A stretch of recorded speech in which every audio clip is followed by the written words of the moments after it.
Indonesia's economic future.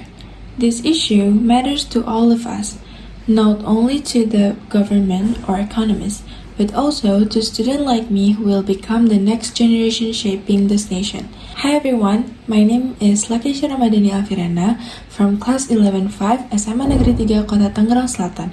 And today, I would like to share my thoughts about Indonesia's economic growth and what we can do to support it wisely and fairly. Recently, Bank Indonesia announced an optimistic forecast for the nation's economy. In 2026, Indonesia's GDP is projected to grow by 5.33% and it could even reach 5.4% if the government accelerates its fiscal spending.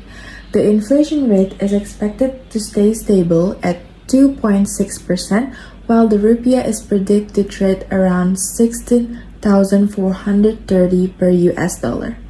This announcement gives hope, a sign that Indonesia is moving toward a stronger and more stable future. But economic growth is not just about numbers. Behind this percentage are people, citizens who depend on whether this growth will truly improve their daily lives. That is why I believe this growth must be supported, but also guide it wisely, so that the benefits can be enjoyed by everyone. Yes, 5.33% growth is impressive, but what's the meaning of progress if only the upper class feels it? True development should lift everyone, not just the wealthy or the urban population. People in small regions, fishermen, farmers, and small business owners must also gain from this economic progress. To achieve this, the government needs to improve the distribution of fiscal funds. Infrastructure, education, and healthcare budgets must not be focused only on big cities. When roads, school, and health center in these areas improve, productivity will follow, and that's how growth becomes meaningful.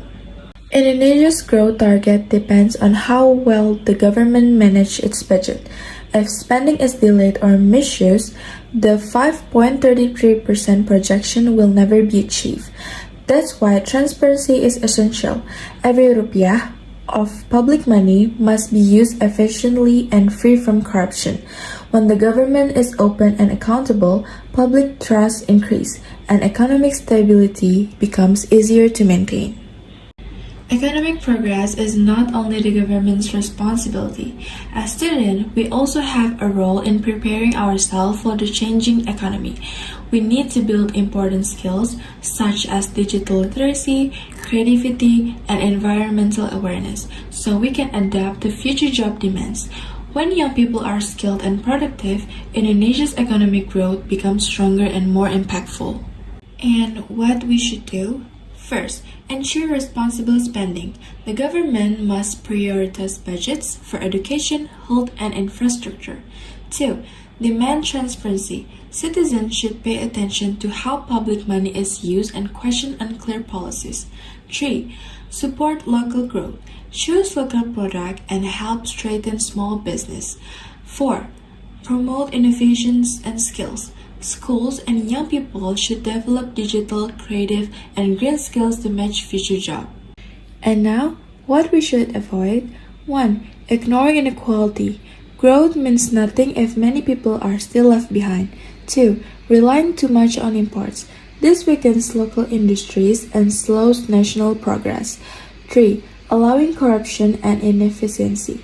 This wastes public money and blocks development. 4. Being passive. Progress won't happen if citizens stay silent and uninvolved. To make this growth truly valuable, we must act together. The government should ensure transparency and fairness in spending, while businesses grow responsibly without harming workers or the environment. As citizens, especially the younger generation, we must stay aware, critical, and involved so that economic growth benefits everyone.